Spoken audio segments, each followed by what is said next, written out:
அனைவருக்கும் தமிழ் வணக்கம். நான் உங்கள் வனசெல்வி அரவிந்தன். தினமொரு திருக்குறள் சிந்தனைக்காக 23வது அதிகாரம் 229வது திருக்குறள். இரத்தலின் இன்னாது மன்ற நிரப்ப தாமே தமியர் உணல்.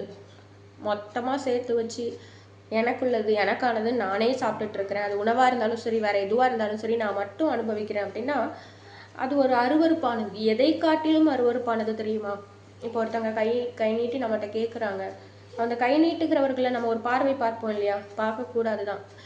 ஆனால் அப்படி பிச்சை கேட்குறத விட ரொம்ப மோசமான அருவருப்பான ஒரு செயல் என்ன அப்படின்னா, யாருக்கும் கொடுக்காம நானே வச்சுக்கிறது.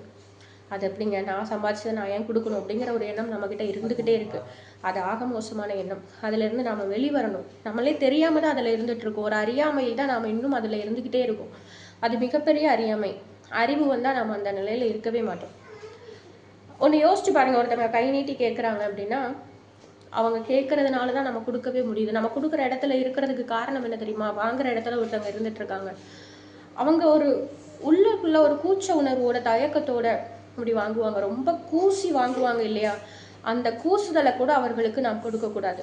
அப்போ கொடுக்கறது யார்? நம்ம இப்போ கொடுக்கும்போது ஒருத்தவங்க வாங்குறாங்க அப்படின்னா இந்த கொடுக்குற ஒருத்தருக்கு கர்வம் வந்துடக்கூடாது. வாங்குற ஒருத்தவங்களுக்கு அந்த குற்ற உணர்ச்சி வந்துடக்கூடாது. அப்படித்தான் நம்ம முன்னோர்கள் கொடுத்தார்கள். யார் கொடுத்தோன்னே தெரியாம தான் கொடுத்தோம். ஆனால் இன்னைக்கு சூழ்நிலை எப்படி இருக்கு? வாங்கிருக்கிறவர்கள் நீ நல்லா இருக்கணும் அப்படின்னு சொல்லணும்னு கொடுக்குறவங்க நினைக்கிறோம். அந்த நினப்பு கூட இல்லாமல் வாழ்ந்தவர்கள் தான் நம்முடைய முன்னோர்கள். எவ்வளோ பெரிய அறம் இல்லையா? நம்ம எவ்வளோ மோசமான நிலையில் வாழ்ந்துட்டு இருக்கோம் அப்படிங்கிறது இதிலே தெரியும். நன்றி, வணக்கம். மீண்டும் சந்திக்கலாம்.